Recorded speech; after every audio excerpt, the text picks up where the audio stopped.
మీకెందుకు ఈ సేవా దృక్పథంలో ఇలాంటి సేవలు చేయాలని అనిపించింది? ఎందుకంటే మేమంతా మిడిల్ క్లాస్ ఫ్యామిలీ నుంచి వచ్చాము. సో మనమంతా ఈ బాధలు చూసినాం కాబట్టి మనం కూడా ముందు నుంచి అలవర్చుకున్నాం. ఇది ఇప్పుడే కాదు, మనం బీటెక్ నుంచి మేము సేవా కార్యక్రమాలు అప్పుడు ఫైనాన్షియల్ హెల్ప్ చేయలేకపోయినా ఎవరికైనా హాస్పిటల్కి తీసుకెళ్ళడం, చూపించడం ఇట్లాంటివన్నీ చేసేవాళ్ళము. తర్వాత జాబ్ వచ్చిన తర్వాత ఇంకా ఫైనాన్షియల్ నేను స్ట్రాంగ్ అయ్యాను. సో ఏంటంటే మనకి ఈ కష్టాలు చూసినాం కాబట్టి సేమ్ మనం కూడా ఎవరైనా కష్టపడకంటే చూడలేము. సో సాయం చేసుకుంటూ వస్తున్నాం.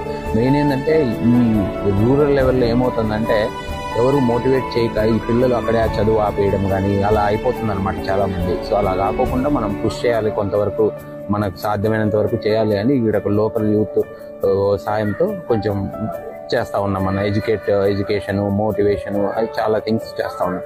మెయిన్ ఏం ఏంటంటే అందరి పిల్లల్ని గ్రో చేయాలి, వాళ్ళు చదువుకునే దానికి సాయం చేయాలి, వాళ్ళని కొంచెం ఉన్నత స్థాయిలో చూడాలి అనేది మేము ఎలా అయితే వచ్చినామో, మాకు ఎలాగైతే గైడెన్స్ దొరికిందో అలాగ వాళ్ళకు కూడా గైడెన్స్ చేయాలి.